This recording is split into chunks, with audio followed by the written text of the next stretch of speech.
Monsieur Malenko, vous souhaitez intervenir? Oui, merci, monsieur le maire. Alors tout d'abord, nous sommes étonnés de l'appellation de cette délibération. En effet, vous parlez de centre nautique. Or, il a toujours été question d'un centre aquatique, voilà, à ce que je sache. Donc, nous ne faisons pas de ski nautique au centre aquatique de Conflans-Sainte-Honorine. Donc, nous resterons sur cette appellation de centre aquatique.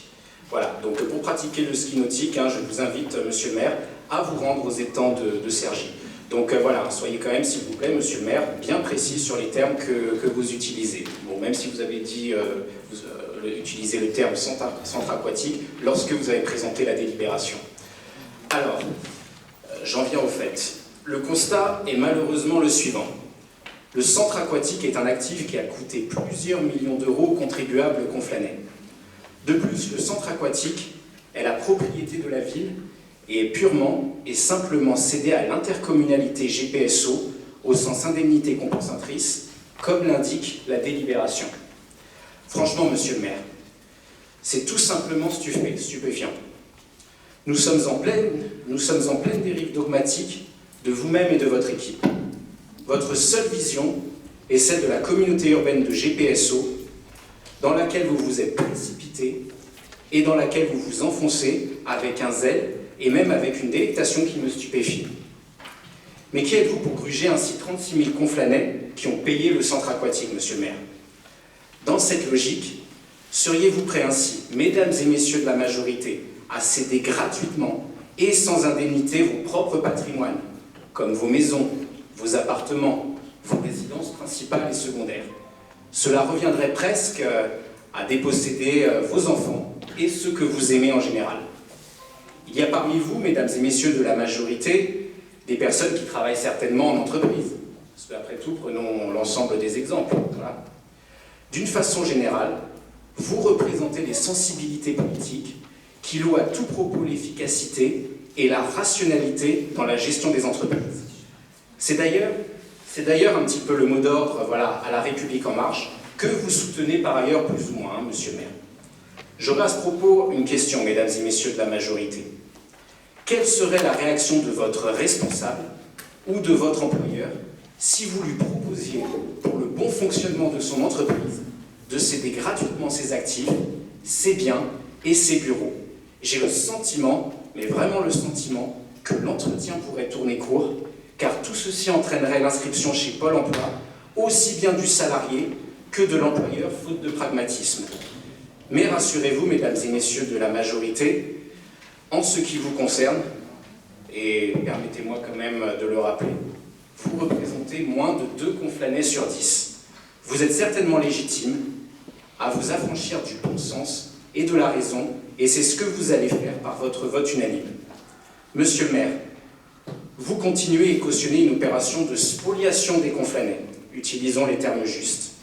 Il s'agit d'une faute lourde et inexcusable dans le cadre de la gestion de notre ville. Nous voterons évidemment contre cette délibération qui est absolument scandaleuse. Je vous remercie. Voilà. Pourquoi ne pas en faire assez quand on peut en faire trop? Bon, c'est la même règle qui s'applique dans toutes les collectivités de Grand Paris Seine-et-Oise. La compétence a été transférée, la cohérence veut qu'on transfère l'équipement avec, sachant que ce n'est pas totalement gratuit, puisque bien sûr une attribution de compensation est versée annuellement par la communauté urbaine Grand Paris Seine-et-Oise dans ce cadre-là. Je vous propose de passer au vote sur la délibération numéro 13, qui est contre, 8 voix contre, qui s'abstient, qui est pour, 31 voix pour. Nous poursuivons avec la délibération numéro 14 sur la mise en place du RIFSEP, régime indemnitaire tenant compte des fonctions, des suggestions, de l'expertise et de l'engagement professionnel dans le cadre de plusieurs emplois de catégorie A. Alors, en fait, on suit toujours l'application nationale et la succession d'arrêtés qui nous parviennent. Pour rappel, le RIFSEP, c'est un régime indemnitaire qui est composé d'une part fixe appelée l'IFSE, d'une part variable, le CIA, le complément indemnitaire annuel, basé sur un processus d'évaluation des agents. Et donc le dernier arrêté qu'on met en application, c'est celui du 23 décembre qui ouvre l'application du RIFSEP pour les cadres d'emploi suivant la catégorie A, à savoir d'une part les conseillers territoriaux socio-éducatifs et d'autre part les assistants territoriaux socio-éducatifs. Vous dire aussi que cette délibération a fait l'objet d'un avis favorable par le comité technique du 7 septembre dernier. Il n'y a pas de demande d'intervention, nous passons donc au vote. Qui est contre? Qui s'abstient? Qui est pour? Unanimité. Nous poursuivons avec la délibération numéro 15 sur la mise en conformité du tableau des emplois avec la création d'un emploi fonctionnel de directeur ou directrice générale des services à la population. Je vous rappelle que depuis janvier 2018, les services à la population sont rattachés directement et hiérarchiquement à la directrice générale des services. Compte tenu de mon souhait et du souhait de l'ensemble des élus de renforcer la cohérence dans les actions menées par tous les services à la population et afin de seconder efficacement la directrice générale des services, il est proposé de créer à nouveau le poste de directrice générale des services qui aura pour objet et pour mission précisément de coordonner l'organisation de l'ensemble des services à la population et de mettre en œuvre par délégation, de réguler et de contrôler ainsi que d'évaluer l'activité des services de son pôle. Il n'y a pas de demande d'intervention sur cette délibération numéro 15. Nous passons donc au vote. Qui est contre? Une voix contre. Qui s'abstient? Qui est pour? 38 voix pour. Nous passons à la délibération numéro 16 qui porte sur la mise en conformité du tableau des emplois avec la suppression d'un poste d'attaché de catégorie A à temps complet et la création d'un poste d'attaché de catégorie A à temps complet dans la filière administrative. Il s'agit plus précisément de la responsable de l'espace médical Joseph Bélanger qui passe d'un temps non complet à un temps complet, la responsable restant la même personne. Pas de demande d'intervention sur cette délibération numéro 16. Qui est contre? Qui s'abstient? Qui est pour? Unanimité. Nous passons à la délibération numéro 17, toujours sur la mise en conformité du tableau des emplois, la création d'un poste d'attaché, filière administrative ou professeur d'enseignement artistique en sein du conservatoire Georges Gershwin. Je vais laisser la parole à Marie-Claude Rebriand, adjointe aux ressources humaines, pour la présentation. Merci, Monsieur le maire. Donc, dans le cadre de la vacance d'emploi du poste de responsable de conservatoire de musique à compter du 1er septembre 2020, et afin de faciliter le recrutement, il est proposé d'ouvrir ce poste au cadre d'emploi des attachés ou à celui des professeurs d'enseignement artistique. Ce poste pourra être pourvu par un agent contractuel ou titulaire de la fonction publique, cadre d'emploi des attachés ou des professeurs d'enseignement artistique catégorie A à temps complet. Cette modification prendra effet au rendu exécutoire de la présente délibération. La dépense correspondante est inscrite au budget et a été approuvée par le CT du 7 septembre. Merci. Merci Marie-Claude. Pas de demande d'intervention sur cette délibération numéro 17. Nous passons donc au vote. Qui est contre? Qui s'abstient? Qui est pour? Unanimité. Nous passons à la délibération numéro 18 sur la mise en conformité du tableau des emplois et la proposition de création de 2 postes d'agents de police municipale à temps complet. Je vais laisser la parole à l'agent de la sécurité et militaire pour la présentation. Merci Monsieur le maire. Mesdames et Messieurs les élus, la police municipale compte actuellement un effectif de 15 agents de police municipale qui fonctionnent sur une amplitude horaire de 7h à 2h15 du matin, du lundi au dimanche. Elle compte une brigade de jour composée de 9 agents qui fonctionnent sur une amplitude horaire de 7h à 20h et une brigade de nuit composée de 6 agents qui fonctionnent sur une amplitude horaire de 16h à 2h15 du matin. Nous avons pris l'engagement de continuer à garantir la sécurité des conflanés. Ainsi, la municipalité souhaite renforcer la brigade de nuit pour renforcer la sécurité des agents tout en positionnant un 2e véhicule sur zone qui permettra d'améliorer la capacité de surveillance et d'intervention sur la ville. Il est proposé au conseil municipal de bien vouloir créer 2 postes à temps complet sur le cadre d'emploi des agents de police municipale. La brigade de nuit sera alors composée de 2 équipes de 4 agents. La dépense correspondante est inscrite au budget 2020. Sur ces bases, je vous demande donc, chers élus, de voter pour ce projet de délibération. Merci Mickaël. Oui, ça fait partie des dépenses de fonctionnement en plus qu'on mentionnait tout à l'heure. Je vous propose de passer au vote sur la délibération numéro 18. Qui est contre? Qui s'abstient? Qui est pour? Unanimité.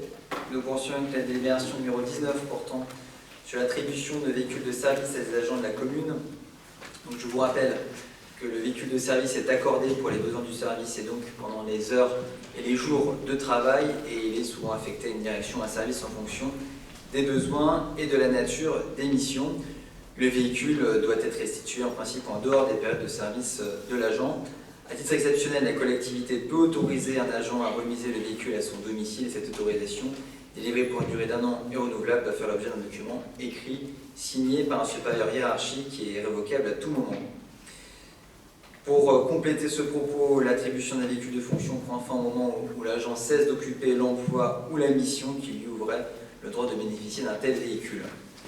Dans le cadre de cette réglementation, nous vous proposons l'attribution d'un véhicule de service avec remisage à domicile sans utilisation à des fins personnelles d'un véhicule de tourisme à Madame Aline Fortin-Lewandowski dès son entrée au sein des effectifs communaux en qualité de directrice générale des services, à Madame Karine Bogdan dès son entrée au sein des effectifs communaux en qualité de directrice générale adjointe en charge des services à la population, à Madame Marganique Knock, adjointe au chef de service municipal, et enfin à Monsieur Jérôme Simon, responsable du service cadre de vie. Je précise que l'attribution de ces véhicules ne donne pas lieu à l'acquisition de véhicules supplémentaires par les collectivités. Ils sont déjà dans le parc automobile communal. Et enfin, cette délibération a fait l'objet d'un avis favorable de la part du comité technique du 7 septembre dernier. Madame Guilcock, vous souhaitiez intervenir sur cette délibération? Oui, merci Monsieur le maire. Je souhaite obtenir une précision sur cette mesure. Donc vous me dites que les véhicules qui sont attribués sont déjà des véhicules qui appartiennent au parc de véhicules de la ville. Je voulais savoir si ces véhicules sont des véhicules hybrides ou électriques. Plus largement, ce qu'il en est du parc automobile détenu par la municipalité. On est aujourd'hui du pourcentage de véhicules hybrides ou électriques. Et de façon plus large, ce que vous avez prévu si ce n'est pas le cas aujourd'hui. Merci Monsieur le maire. Alors, je n'ai pas d'informations très précisément sur le fait de savoir si les 4 véhicules qui seront attribués sont hybrides ou électriques. Par contre, la réponse globale que je peux vous apporter, c'est qu'on travaille en effet à développer ces véhicules hybrides ou électriques. On en dispose déjà. Après, avons-nous un pourcentage, Madame Vas-y Laurent, je te laisse donner la précision. Non, mais il faudrait les comptes exacts, mais on a un objectif de 30% en 2025, donc on fait un renouvellement, en fait, tous les véhicules électriques quasiment aujourd'hui. Le renouvellement, tous les véhicules qu'on renouvelle du parc aujourd'hui, à 90% sont des véhicules hybrides ou électriques. On est vraiment dans cette dynamique. 30% de véhicules hybrides ou électriques en 2025, ça me paraît très faible, l'objectif. Bah, quand je vous dis qu'on renouvelle tous les véhicules avec des véhicules hybrides ou électriques, on ne peut pas vraiment faire mieux. Ah, c'est d'accord, c'est le cas du renouvellement. Oui, Et voilà. d'accord, ok. Merci. Oui, en fait, on a une majorité aujourd'hui de véhicules, disons, classiques, et c'est dans le cadre du renouvellement où on arrivera effectivement à 30% en 2025, mais on n'a pas non plus un renouvellement de véhicules tel que ça progresse significativement d'ici là. Je propose de passer au vote de cette délibération numéro 19. Qui est contre? Qui s'abstient? Qui est pour? Unanimité. Nous poursuivons avec la délibération numéro 20 sur l'adhésion au groupement de commandes pour la reliure des actes administratifs ou de l'état civil du Centre interdépartemental de gestion de la Grande Couronne. Alors c'est des délibérations assez classiques, hein. L'idée de l'adhésion à ce groupement de commandes du CIG, c'est de lancer des consultations en lien avec notre collectivité pour qu'on puisse obtenir des tarifs préférentiels. Donc là en l'occurrence c'est sur le sujet éminemment important de la reliure des actes administratifs et ou de l'état civil. Il n'y a pas de demande d'intervention, je propose donc de passer au vote de cette délibération numéro 20. Qui est contre? Qui s'abstient? Qui est pour? Unanimité. Nous poursuivons avec la délibération numéro 21 sur la subvention exceptionnelle au PLMC Athlétisme à la suite du report des travaux de la piste d'athlétisme du complexe Claude Ficheux. Je vais laisser la parole à mon adjoint en sport, Jérémy Michel, pour la présentation. Merci Monsieur le maire, bonsoir à tous. Alors par délibération numéro 10 du Conseil municipal du 27 janvier dernier, le Conseil municipal a approuvé le protocole d'accord conclu entre la commune et la société Ardan. C'est une société qui est titulaire du marché de travaux pour la réfection du revêtement de la piste d'athlétisme Pierre-et-Lois, mais aussi différents ateliers au complexe sportif Claude Fichot. Donc ce protocole avait pour objectif de régler le litige naissant entre les deux parties, compte tenu de la reprise d'une partie des travaux. L'article 3 de ce protocole prévoit que la société Ardan verse à la commune la somme de 10 000 € à titre de mesure compensatoire pour la commune, et une partie de cette somme permet à la commune d'aider financièrement l'association PLMC Athlétisme, contrainte de déplacer ses adhérents sur la commune de Poissy pour l'année sportive qui vient de s'écouler.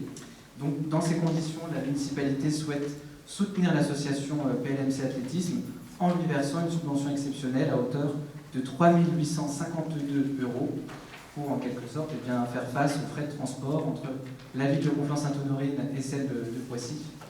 Considérant que la commune souhaite apporter un soutien financier via le versement d'une subvention exceptionnelle à l'association PLMC Athlétisme qui a été contrainte de déplacer ses activités sur la commune de Poissy, le conseil municipal propose, après en avoir délibéré, d'approuver le versement d'une subvention exceptionnelle d'un montant de 3 852 € à l'association conflanaise PLMC Athlétisme et d'autoriser, monsieur le maire, à prendre tout acte nécessaire à l'exécution de la présente délibération.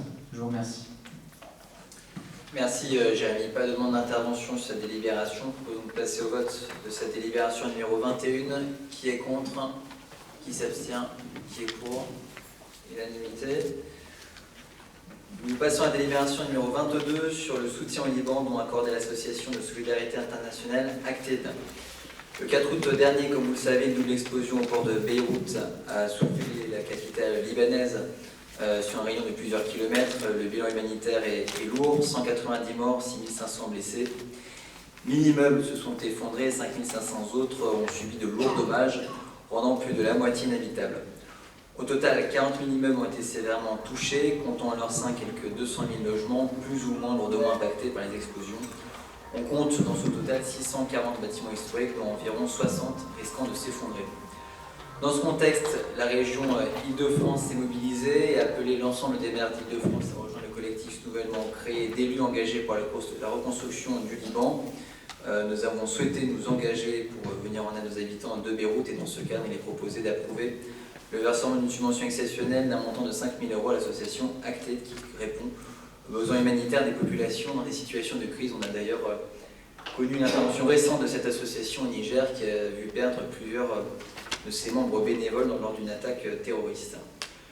Je vous propose, puisqu'il n'y a pas de demande d'intervention, de passer au vote de cette délibération numéro 22. Qui est contre? Qui s'abstient? Qui est pour? Unanimité. Merci à vous. Nous poursuivons avec la délibération numéro 23 sur le partenariat culturel conclu entre les départements des Yvelines et des Hauts-de-Seine et la ville de Conflans-Sainte-Honorine dans le cadre du PASS+. Les départements des Hauts-de-Seine et des Yvelines proposent un dispositif interdépartemental visant à favoriser les activités sportives et culturelles qui s'appelle la carte PASS+. Il s'agit d'une aide financière accordée aux jeunes de leur entrée au 6e jusqu'à leur majorité pour favoriser la pratique d'activités sportives et culturelles auprès d'organismes affiliés. Donc cette opération, ce dispositif a été lancé en juin 2020 sur le département des Yvelines. L'aide se fait sous la forme d'un porte-monnaie électronique d'un montant de 80 € pour les élèves non boursiers et 100 € pour les élèves boursiers. Il appartient ensuite à chacun d'entre eux de déterminer la répartition du porte-monnaie entre le sport et la culture. Nous proposons donc que la ville de Conflans-Sainte-Honorine rejoigne ce dispositif du PASS+. Il n'y a pas de demande d'intervention sur cette délibération numéro 23. Je vous propose donc de passer au vote. Qui est contre? Qui s'abstient? Qui est pour? Unanimité. Nous poursuivons avec la délibération numéro 24, toujours sur un partenariat, cette fois-ci un partenariat culturel entre le ministère de la Culture et la ville de Conflans-Sainte-Honorine. Il s'agit cette fois du Pass Culture. Pass Culture qui a pour vocation de proposer à chaque jeune de 18 ans un accès à la culture pour une dotation de 500 €. Et donc on souhaite là encore s'inscrire dans le cadre de ce dispositif. Secteur de la culture d'ailleurs qui a sans doute bien besoin de ce type de dispositif pour relancer l'activité culturelle en France. Il n'y a pas de demande d'intervention, je propose donc de passer au vote sur cette délibération. Ah, une dernière minute, Madame Lidcock. Oui. Juste une petite question. Dans les exemples qui sont donnés, il y a le paiement de cours par exemple. Est-ce que ça concerne les cours au conservatoire? Oui, ça fait partie effectivement des sujets concernés par ce Pass Culture. Nous passons donc au vote sur la délibération numéro 24. Qui est contre? Qui s'abstient? Qui est pour? Unanimité. Nous passons aux questions orales. Nous en avons reçu 5 auxquelles nous allons répondre de la part du groupe Ici Conflans. Monsieur le maire, dans le cadre du plan de relance, l'État prévoit de mobiliser 4 milliards sur 2 ans pour la rénovation énergétique des bâtiments publics et en priorité les écoles. Pour rappel, les bâtiments publics représentent plus tiers du parc tertiaire national, qui est responsable du quart des émissions de gaz à effet de serre en France. Ce plan devrait permettre de diminuer notre facture énergétique, de gagner en confort pour les usagers, et en particulier pendant les vagues de chaleur. Ce plan devrait permettre au niveau national de redynamiser les PME et TPE locales. Environ 100 000 emplois seraient mobilisés. L'État souhaite en particulier consacrer 1 milliard de cette enveloppe pour la rénovation du parc scolaire, détenu par les collectivités territoriales. La quote-part de l'État pourrait s'élever à 30% du montant des travaux, contre 20% actuellement. De premiers appels à projets ont été publiés dès la fin du mois d'août 2020. Ainsi, les premiers chantiers vont commencer en 2021. Et l'ensemble des marchés publics seront notifiés avant le 31 décembre 2021. Ce qui signifie que pour être éligible à ces aides, il faut lancer des travaux dès le début de l'année prochaine. Comptez-vous, monsieur le maire, vous saisir de cette opportunité pour rénover toutes les écoles qui n'ont pas encore été? Allez-vous inscrire ces projets au budget 2021? Merci Monsieur Kalonec. On a déjà parlé un petit peu tout à l'heure, du coup je vais revenir un petit peu sur ce qu'on s'est dit. Je vous rappelle que nous avons déjà engagé de nombreuses rénovations dans le parc immobilier scolaire. Plusieurs opérations majeures de rénovation énergétique sont en cours dans les écoles conflanaises. Je pense notamment à l'école Chenevière, à l'école des Côtes-Reverses et au centre de loisirs et périscolaire des Grandes Terres. Je souligne ainsi que la ville de Conflans n'a pas attendu le plan de relance pour investir dans la rénovation énergétique en engageant de nombreux projets de développement durable. Un contrat de performance énergétique a été livré pour le groupe scolaire des Grandes Terres. Un deuxième contrat de performance énergétique est en cours dans le groupe scolaire de Chenevière. Il y a également la démolition-reconstruction du gymnase Foch. Les dépenses d'économie d'énergie ont également été engagées, type lampadaire, isolation, dans les autres complexes sportifs ou bâtiments, notamment au sein du gymnase Pierre-Lequel. Les projets d'innovation thermique sont à l'étude et pourraient s'inscrire dans le plan de relance ou dans un autre dispositif, et je vais les citer. Pour les établissements scolaires, l'école élémentaire Henri Dunant, l'école élémentaire Claude en Haut, l'école élémentaire Paul-Bert Gaston Rousset pour la partie du bâtiment du deuxième étage, l'école maternelle de la Croix-Blanche. Pour les établissements sportifs, le gymnase Joffre, le gymnase Claude Fichot. On pense aussi pour les établissements culturels, le théâtre Simone Signoret. En matière de petite enfance, à la crèche Charles-Quint ainsi qu'à la crèche Nugatine. Nous menons en ce moment même une réflexion sur les projets qui pourraient bénéficier d'une aide financière supplémentaire de l'État.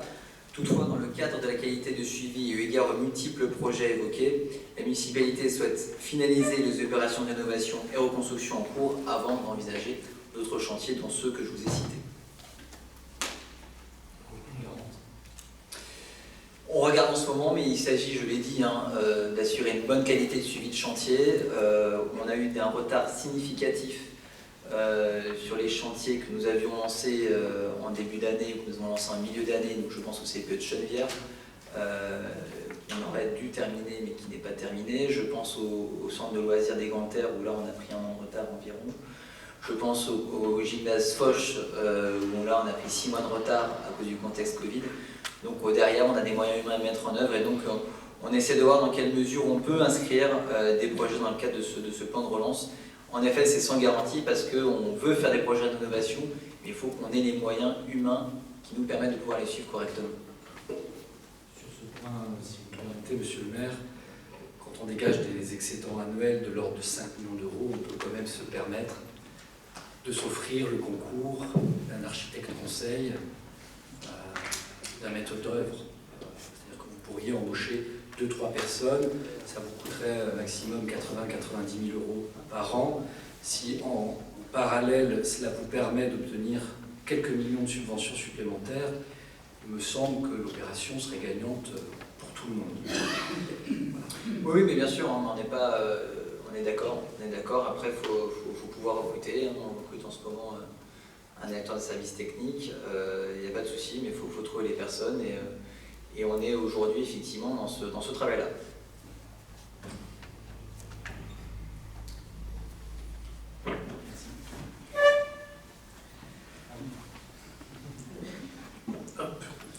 Merci monsieur le maire. Alors, deuxième question. Le coefficient de biotope est un ratio qui décrit la proportion des surfaces favorables à la biodiversité, comme par exemple les surfaces éco-aménageables ou les surfaces perméables, donc par rapport à la surface totale d'une parcelle. Le calcul du coefficient de biotope permet d'évaluer la qualité environnementale d'une parcelle, d'un îlot, d'un quartier ou d'un plus vaste territoire. Ce coefficient instauré par la loi ALUR doit permettre aux plans locaux d'urbanisme de maintenir la biodiversité et la nature en ville. De plus, vous avez par ailleurs, monsieur le maire, promis de revégétaliser la ville.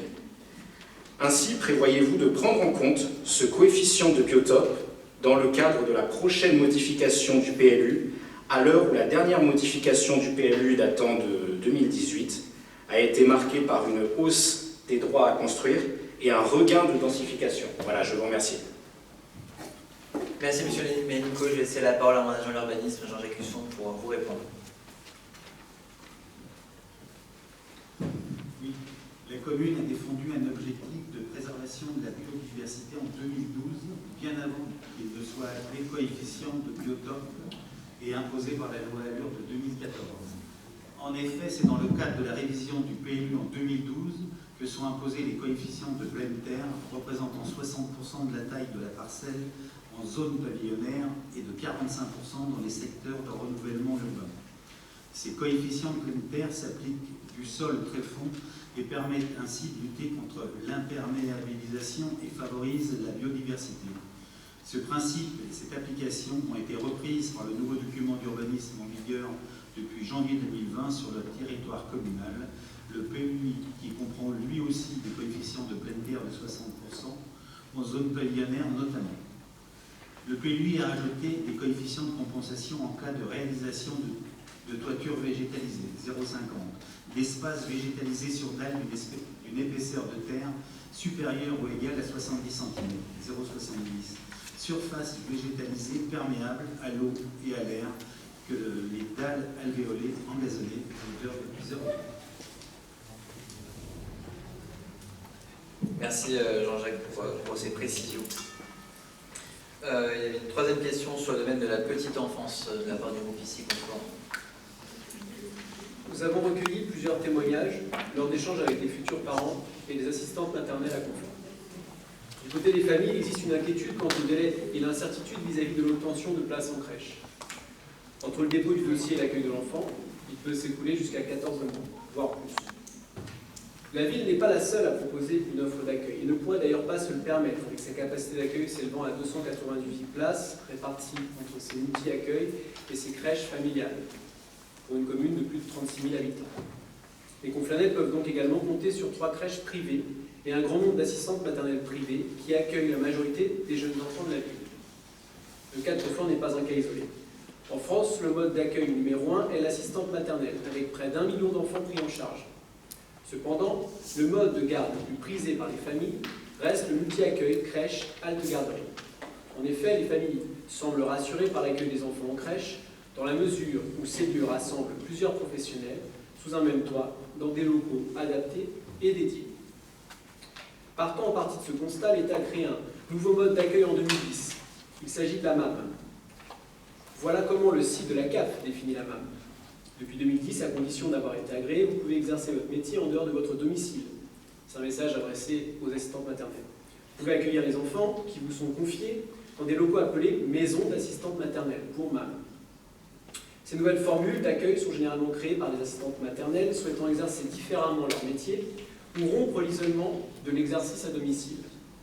Les MAM permettent à 4 assistantes maternelles au plus d'accueillir chacune un maximum de 4 enfants simultanément dans un local garantissant la sécurité et la santé des enfants.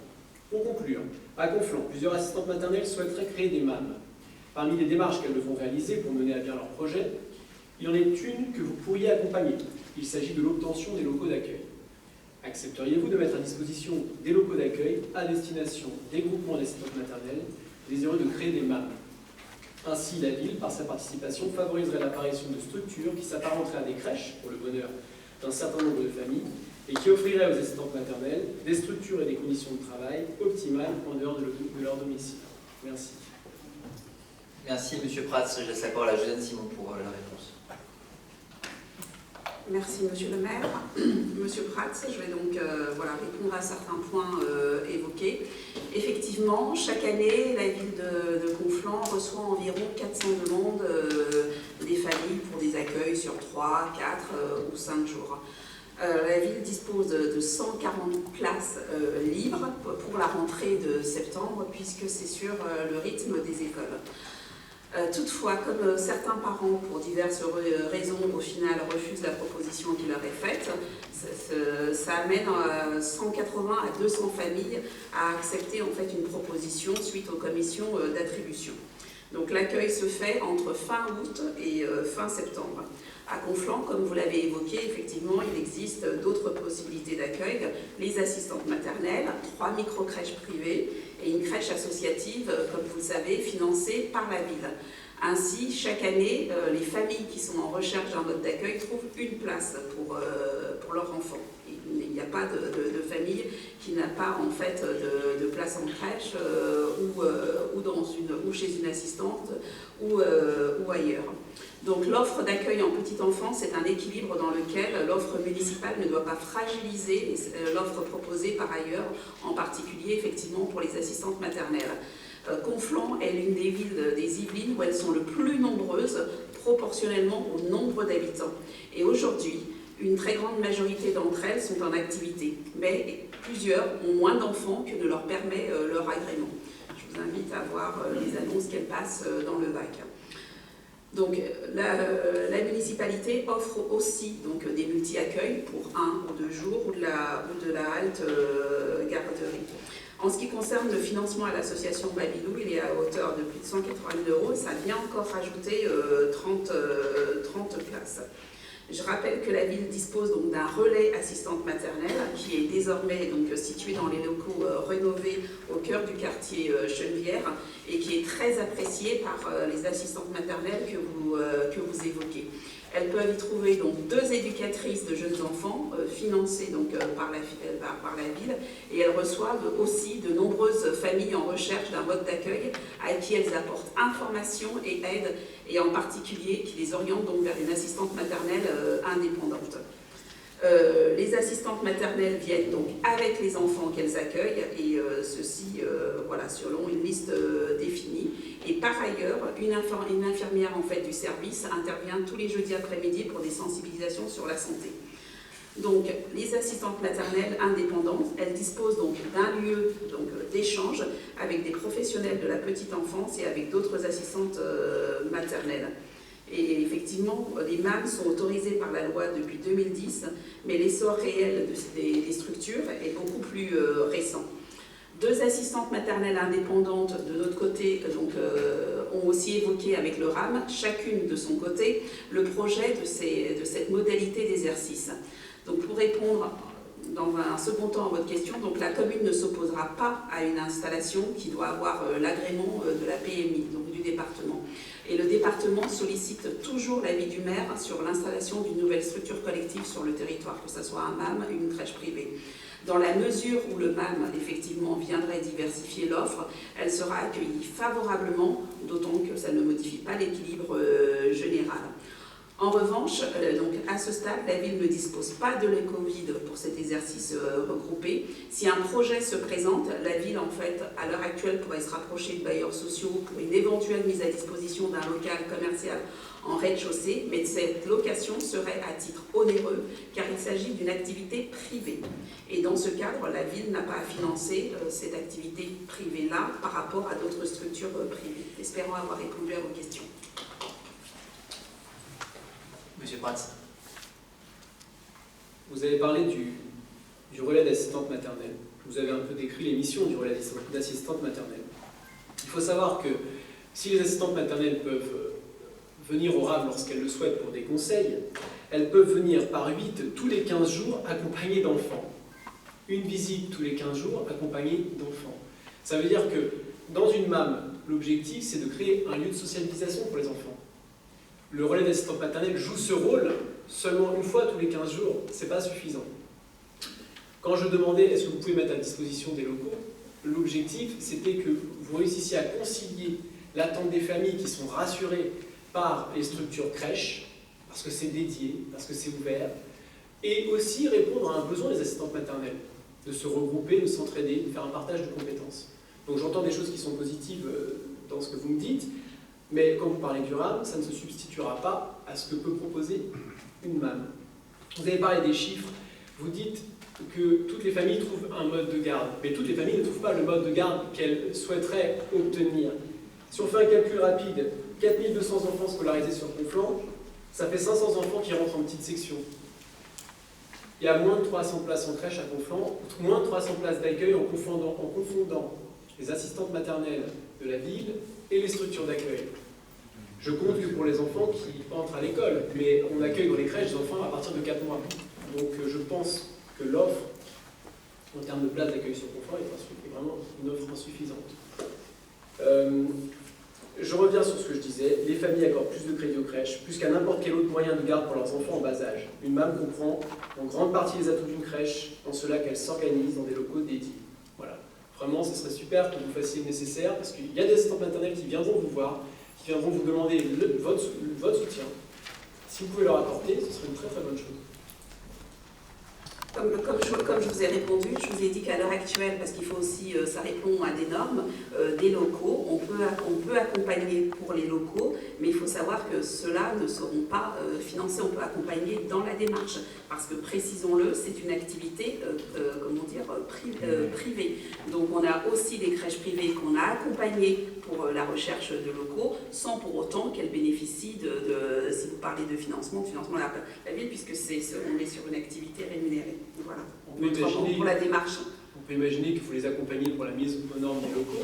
Vous fassiez passer un conseil, une commission de sécurité lorsque c'est nécessaire en fonction du type de RP que ça représente. Et puis la PMI fera le nécessaire pour l'agrément. Donc c'est vraiment l'appréhension d'un local que vous mettez à disposition, ça pourrait être une bonne chose. Et puis ensuite un accompagnement dans tout ce qui est commission de sécurité. Voilà. La structure, on verra plus tard. Merci. Vous avez eu des demandes de réponse. Merci Monsieur Pratt, merci Josiane. La question suivante porte sur la fibre optique. Oui. Je souhaitais poser une question parce que nous sommes régulièrement confrontés aux dégradations sur les armoires fibres, dégradations qui sont soit volontaires ou des méthodes malveillantes entre opérateurs. Beaucoup de Conflanais qui ont choisi la fibre ne peuvent pas en profiter, ils payent leur abonnement et ils n'en profitent pas ou de manière très aléatoire. Est-ce que des solutions peuvent être trouvées auprès des opérateurs ou comment pouvez-vous intervenir pour que ces dégradations cessent, que les opérateurs arrêtent de s'arracher les fiches? Voilà. Quelle est la possibilité? Voilà. Quel est votre plan? Merci Madame Desnoyers. Alors les armoires fibres, c'est-à-dire les points de mutualisation laissés ouverts, sont le fait de certains sous-traitants, vous l'avez dit, indélicats, missionnés par les opérateurs pour opérer le raccordement des abonnés. La ville a plusieurs fois fait part de ce problème aux opérateurs concernés, mais n'ayant pas de relation contractuelle directe avec ces opérateurs, notre capacité d'action est limitée. J'ai cependant écrit au président du groupe Altis, c'est-à-dire qui est le groupe qui possède SFR, afin de lui remonter notre insatisfaction sur la qualité des interventions réalisées sur les points de mutualisation. SFR a ainsi annoncé le renforcement des clauses de responsabilité qui la lient à l'ensemble des opérateurs commerciaux et par voie de conséquence à leurs propres sous-traitants. Ces nouvelles clauses impliquent des pénalités pour malfaçon et peuvent aller jusqu'à la suspension des contraintes des intervenants. Il est ainsi à espérer une nette amélioration de la qualité des raccordements à venir. En parallèle, j'ai écrit 2 fois en février dernier, puis au début de ce mois de septembre, en l'absence de réponse, au président de l'autorité de régulation des communications électroniques, des postes et des distributions de la presse, c'est-à-dire le président de l'ARCEP, afin de lui signaler ce problème. Donc j'attends toujours une réponse. Enfin, pour chaque armoire ouverte qui est signalée au service de la ville par les administrés ou par nos agents, c'est-à-dire assez régulièrement, il faut bien reconnaître, l'information est immédiatement retransmise à SFR pour intervention. J'aurais aimé vous en dire plus, mais je n'ai pas plus d'éléments à ce stade. Et il y avait une 5e question de la part du groupe ICI Conflans sur le dépistage au Covid, de la part de M. Kalonic. Oui, monsieur le maire, beaucoup de Conflanais se sont plaints de ne pas pouvoir se faire dépister au centre municipal de santé. C'est la raison pour laquelle nous souhaitions vous poser la question, mais il me semble que nous avons eu des éléments de réponse dans la dernière publication du VAC. C'est la parole. Je ne suis pas sûr qu'il y ait quelque chose là-dessus dans le VAC, mais je vais laisser la parole à Joël Devos, adjointe à la santé, pour vous répondre. Merci Monsieur le maire. Monsieur Calonnet, je vais essayer de vous donner certains éléments. Donc à l'heure actuelle, seuls les tests virologiques RT-PCR, transcriptase inverse reaction en chaîne par pilomérase, voilà, sont valides. Les tests PCR sont des tests analysés exclusivement en laboratoire biologique. Or, le centre municipal de santé n'a pas de laboratoire. Même si nous mettions en place un point de prélèvement exclusivement externe, compte tenu des normes des locaux auxquels nous ne pouvons satisfaire, le facteur limitant est bien les capacités des laboratoires, c'est-à-dire réactifs, personnel adéquat. Nous espérons que les autorités sanitaires valideront prochainement des tests rapides, des TROD, qu'on appelle TROD, et dans ce cas, l'espace médical Joseph Bélanger pourra participer au dépistage des Covid-19. Par ailleurs, le Conseil régional Île-de-France propose une offre d'accès mobile aux tests RT-PCR à travers la mise en place d'un bus dédié au dépistage qui circuleront dans certains territoires d'Île-de-France et aux abords des gares. Nous avons demandé donc à bénéficier de ce bus itinérant. Je rappelle également que nous avons accueilli le 16 août dernier, place Houillère, un stand de dépistage Covid-19 organisé par l'ARS et la PHP. Ce sont au total 503 tests, 363 personnes qui ont été dépistées. Et au vu du succès donc, de cette formule, nous allons demander à l'ARS de renouveler cette opération de prévention sur notre territoire en fonction de leurs possibilités, bien entendu. Voilà, je vous remercie. Merci Joël pour ces éléments de réponse. C'est la fin de ce conseil municipal. Avant de vous laisser partir, je veux juste vous annoncer l'annonce de l'arrivée d'Aline Fortin-Lewandowski, qui est derrière moi en tant que directrice générale des services à partir du 1er octobre prochain. Prochain conseil municipal le 16 novembre, ici même, salle des fêtes, 21h. Merci à tous, bonne soirée.